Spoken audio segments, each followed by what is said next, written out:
ससुराल का तोहफा मायके में। ये कहानी है रामगढ़ के मनीषा निवास की। मनीषा जी की एक ही बेटी थी प्रिया, जिसकी शादी हो चुकी थी। प्रिया बड़े ही कंजूस स्वभाव की थी और जब बात हो अपनी भाभी की तो क्या कहने। बताओ रिशु, एक हफ्ते में क्या आने वाला है? 4 दिन का वेकेशन। ज्योति, हम छुट्टी में छत पर पिकनिक करते हैं। कितने दिनों से हमने कुछ एंजॉय ही नहीं किया। क्या रिशु, पार्टी का बोला भी तो छत पर। तुम्हें सच में याद नहीं है क्या कुछ? मेरा बर्थडे है 4 दिनों में और इस बार घर पर केक बनाकर हैप्पी बर्थडे मत कह देना। हर बार दीदी कुकर में केक बनाकर ले आती है, मार्केट से एक केक भी नहीं मंगवाता कोई। शर्म से आज तक बर्थडे की एक पिक्चर तक व्हाट्सएप पर नहीं लगा पाई मैं। पर इस बार ना मुझे पार्टी चाहिए। पार्टी? और तुम तो जानती हो ना मम्मी को। उसकी फिक्र मत करो, मैंने सोच लिया है क्या करना है। पार्टी दोगे तुम और नाम होगा मेरे भाई का। मैं कह दूंगी पार्टी करण ने दी है, फिर तो तुम्हारी माँ मुंह मोड़ मोड़ कर खाएगी। बेटे का पैसा जो खर्च नहीं हो रहा। और एक हफ्ते के बाद होती है शानदार पार्टी। पार्टी में पहुंचते हैं ज्योति के स्कूल फ्रेंड्स, मायके वाले और ससुराल वाले तो आने ही थे, पर ज्योति की खास नजर थी अपनी सास और ननद के गिफ्ट्स पर। भाभी के घर वालों की हैसियत तो जानती हो ना माँ। जिन लोगों ने अपनी बेटी की शादी में पैसे खर्च नहीं किया, वो अपनी शादीशुदा बेटी की बर्थडे पार्टी में इतना खर्च करेंगे क्या? भगवान जाने तुम कैसे मुंह मोड़ मोड़ कर खाना खा रही हो। मुझे तो लगता है ये सब रिशु के पैसों से ही हो रहा है। अगर ये सब रिशु के पैसों से हो रहा होता तो तुझे लगता है कि तेरी माँ ये अनाप शनाप खर्च होने देती? बिल्कुल भी नहीं। रिशु के खाते में एक फूटी कौड़ी भी नहीं है, कहाँ से देगा पैसा? तू इतना सोचा मत कर। शांति से जो मिल रहा है खा ले और 2-4 डब्बे भरकर अपने ससुराल ले जाना। 2 दिन तक तुझे खाना बनाने की जरूरत नहीं पड़ेगी। वो सब तो ठीक है मम्मी, पर ये नया लफड़ा बर्थडे पर गिफ्ट तो आज एनिवर्सरी, कल एंगेजमेंट एनिवर्सरी। हर रोज भाभी कोई ना कोई चोचला करती रहती है। इतने सारे गिफ्ट रोज रोज, अब तुम ही बताओ। अरे तो किसने बोला गिफ्ट देने को? एक लिफाफे में 51 रुपए डालकर दे दे। बाहर नाम मत लिखना, उसे कौन सा पता चलेगा किसने क्या दिया है। नहीं नहीं मम्मी, तुम जानती हो ना मैं ये छोटे काम नहीं करती। एक बहुत ही महंगी साड़ी खरीदी है मैंने भाभी के लिए, वही गिफ्ट कर दूंगी। प्रिया सड़क के किनारे से लाई हुई 100 रुपए की साड़ी को महंगा बताकर अपनी भाभी को गिफ्ट कर देती है। आपका गिफ्ट तो मैं भूलने से रही दीदी। बाकी गिफ्टों को भले ही आग लग जाए, आज मेरी नजर आपकी प्यारी गिफ्ट पर ही रहेगी। प्रिया जानबूझकर अपने गिफ्ट पर अपना नाम नहीं लिखती, पर ज्योति बड़ी होशियार थी। वो अपनी ननद के दिए हुए गिफ्ट को पहले ही अलग कर लेती है। पार्टी के बाद प्रिया सबसे पहले अपनी ननद की दी हुई गिफ्ट को खोलकर चेक करती है। हे भगवान, ये साड़ी है या किसी घर का उतरा हुआ पर्दा? दीदी ना अपनी हरकतों से कभी बाज नहीं आएगी। मम्मी को बताऊंगी तो वो खुद दीदी की ही तारीफ करेंगी। मैं हमेशा इतने महंगे महंगे गिफ्ट्स देती हूँ इन्हें, और एक ये है। पर इस बार नहीं, बहुत हुआ आप। कुछ दिनों बाद प्रिया के देवर की शादी रहती है, जिसमें उसका पूरा ससुराल पहुंचता है। अपने रोने की आदत से परेशान शादी के एक दिन पहले प्रिया अपनी भाभी से कहती है, आप तो यहाँ कितनी सारी साड़ियाँ लेकर आई हैं भाभी। मेरा तो जानती है ना आप, खुद के देवर की शादी है, कहाँ फुर्सत मिलती है अपने घर की शादी में। सबके लिए शॉपिंग करते करते अपनी ही शॉपिंग नहीं कर पाई, बताइए। आपके बर्थडे पर देने को वो 10,000 की साड़ी ले ली मैंने, पर खुद के लिए अरे ईयरिंग का सेट भी नहीं ले पाई मैं। अरे बेटी, सबका सोचना छोड़ दे। बेचारी जब देखो सबका ही सोचती रहती है। जा तो बहू, एक साड़ी निकाल कर प्रिया को दे दे और मना मत करना। प्रिया, घर की बात है। हाँ, जैसे कि मुझे पता ही नहीं कि आप उस साड़ी का क्या करोगी दीदी। हर बार का यही लफड़ा है, एक साड़ी मुझसे मांगना और उसे ना पहनकर संजोकर अलमारी में रख देना। पर मैं भी रैपिंग पेपर में डालकर आपको आपकी ही साड़ी थमा दूंगी दीदी। और ज्योति अपनी ननद की ही दी हुई साड़ी अच्छी तरह पैक कर अपनी ननद को पकड़ा देती है। 10,000 की साड़ी है दीदी, पर घर की शादी है ना, इतना भी खर्च ना किया तो क्या मजा है। आप कल ना इसी साड़ी को पहनिएगा। इसकी साड़ी उसके घर। रात को जब प्रिया अपने कमरे में सोने जाती है, उसकी सास वहां आकर कहती है, तेरे देवर की शादी है बहू, किसी पड़ोसी की नहीं। शादी का एक काम तो कर नहीं रही, जब देखो अपने मायके वालों के पेट में घुसी पड़ी रहती है।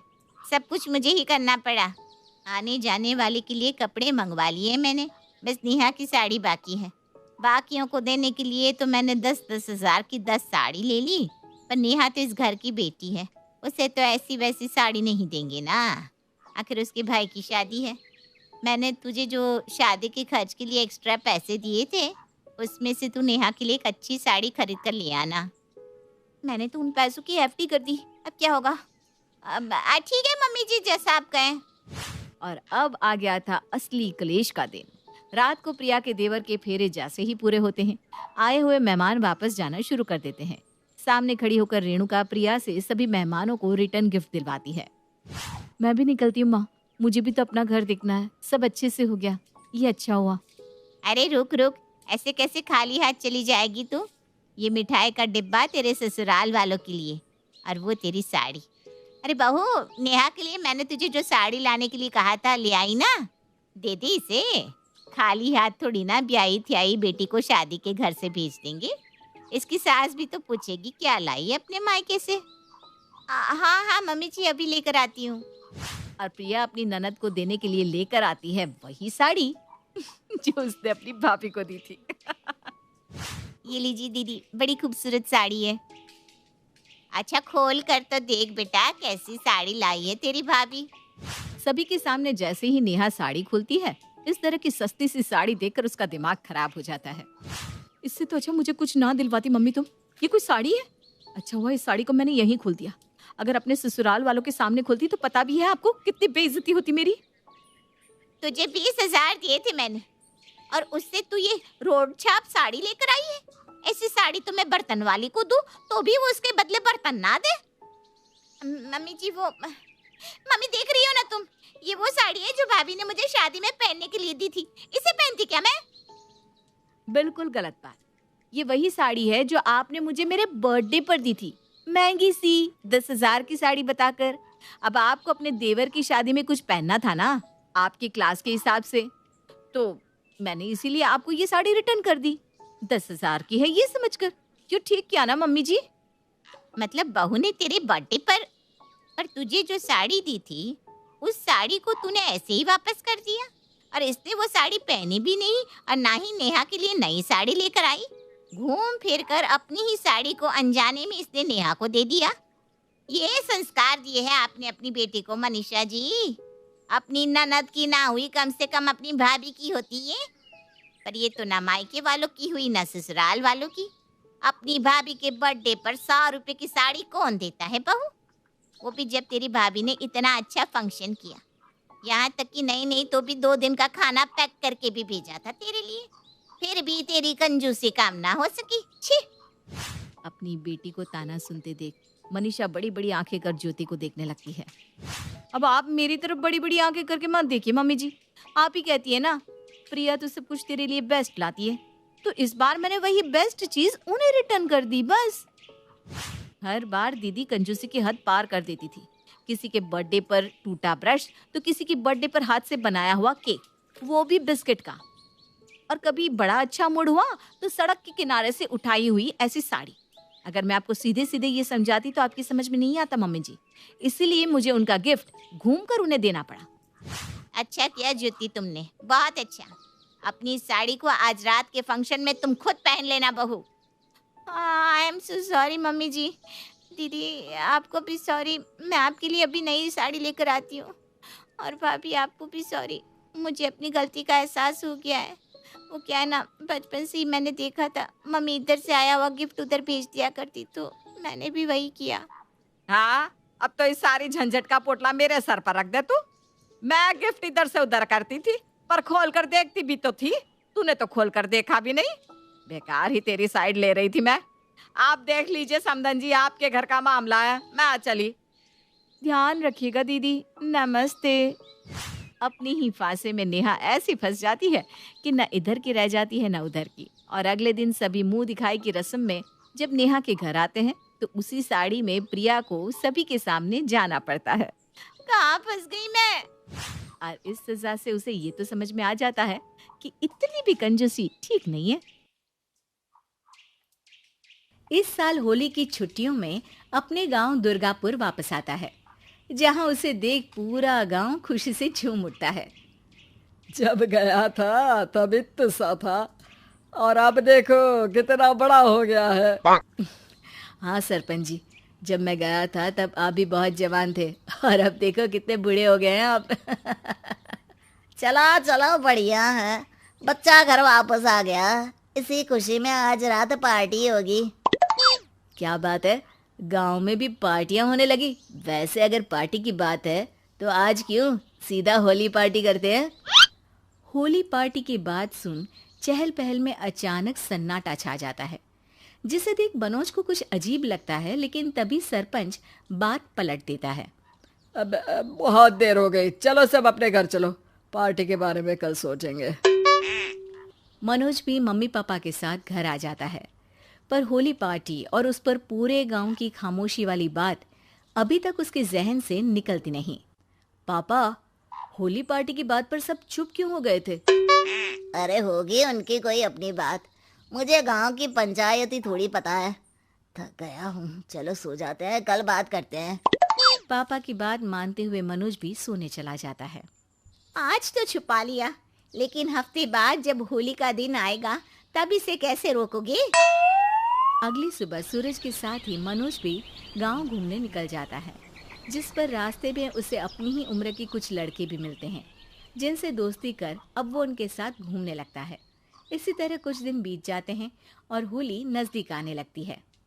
दोस्तों, होली में 4 दिन ही बचे हैं, पर गांव में उसकी कोई तैयारियां क्यों नहीं दिख रही? क्योंकि यहाँ होली नहीं मनाई जाती। अरे पर ऐसा क्यों? वो राजा भूषण, अरे तुम 4 दिन के लिए आए हो, क्या इतना सोच रहे हो? चलो कुछ खाने चलते हैं। इसी के साथ एक बार फिर होली की बात को टलते हुए देख मनोज को शक होने लगता है। वो घर पहुंचते ही इंटरनेट पर अपने गांव और राजा भूषण के बारे में जानकारी निकालने लगता है। क्या? मुझे आज तक ये नहीं पता था। ऐसा कैसे? किसी ने मुझे कुछ बताया क्यों नहीं? सारी जानकारी लेने के बाद मनोज गांव वालों या अपने मम्मी पापा से कुछ पूछे बिना खुद ही उसकी सच्चाई के बारे में छानबीन करने लगता है, जिसके चलते वो राजा भूषण की हवेली में पहुंचता है। वाह, क्या हवेली है यार। पर क्या यहाँ सच में कोई भूत है? हेलो भूत जी, कोई है क्या? हम इस साल गांव में होली सेलिब्रेट कर रहे हैं, क्या आप उस पर थोड़ा इंटरव्यू देंगे? मनोज के ऐसा बोलते ही गांव में तूफान उठ जाता है और हवेली में रखी सारी चीजें हिलने लगती है। एक अदृश्य शक्ति मनोज को धक्का देकर हवेली से बाहर निकाल दरवाजा बंद कर लेती है। ये सब देख मनोज हैरान रह जाता है। क्या अभी मुझे हवा ने धक्का देकर बाहर निकाल दिया? मेरे होते हुए इस गांव में कभी होली नहीं मन सकती, इसलिए दोबारा ऐसी कोशिश भी मत करना, अंजाम बुरा होगा। आवाज सुन मनोज हैरानी से इधर उधर देखने लगता है, पर उसे कोई दिखाई नहीं देता। वो गांव वापस आ जाता है, जहां तूफान की वजह से सब कुछ तहस महस हो चुका होता है। आखिर ये तूफान आया कैसे? ना ऐसा कोई मौसम था और ना ही हमने होली का त्योहार मनाने की बात की थी। सरपंच की बात पर कोई रिएक्शन दिए बिना मनोज चुपचाप अपने घर चला जाता है।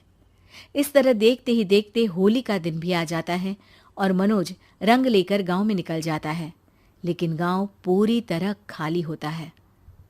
अरे त्योहार का दिन है, धूमधाम की जगह मातम क्यों मनाया हुआ है? मनोज की आवाज सुन सब अपने घर की खिड़कियां खोल के घर के अंदर से ही उसे वापस जाने के लिए कहने लगते हैं, पर वो किसी की नहीं सुनता। तुझे पहले भी समझाया था, अगर होली खेलने की कोशिश भी की तो अच्छा नहीं होगा। अरे बात मान लो बेटा, तुम्हें सच नहीं पता। मुझे सब पता है। सालों पहले इस राजा ने एक अंधविश्वास फैलाया और आप लोग आज तक उसे मानते आ रहे हो। अरे बेटा, जब तुम पैदा भी नहीं हुए थे उससे भी बहुत पहले से इस गांव पर होली का श्राप है। अगर गांव में होली का त्योहार मनाया जाता है तो प्रलय आना पक्की बात होती है। राजा भूषण इस सब में नहीं मानते थे और त्योहार मनाने लगे, जिसके चलते होली वाले ही दिन पहले उनके बेटे की और फिर उनकी मृत्यु हो गई। तभी से गांव की रक्षा के लिए उनकी आत्मा उस हवेली में रह रही है। सबकी बातें सुन मनोज उलझन में पड़ जाता है।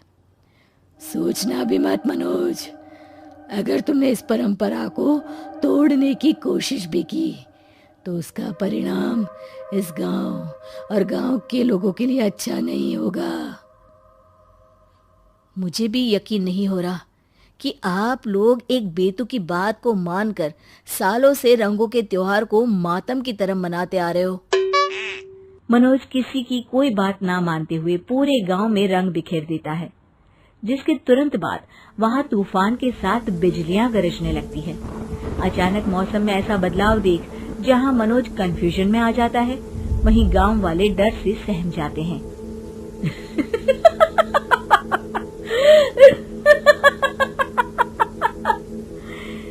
इस लड़के ने हमारे जैसे सिर्फ अपने स्वार्थ के लिए नहीं बल्कि पूरे गांव की खुशियों के लिए यहाँ होली मनाई है, जिस वजह से अब इस गांव पर होली का श्राप टूटता है।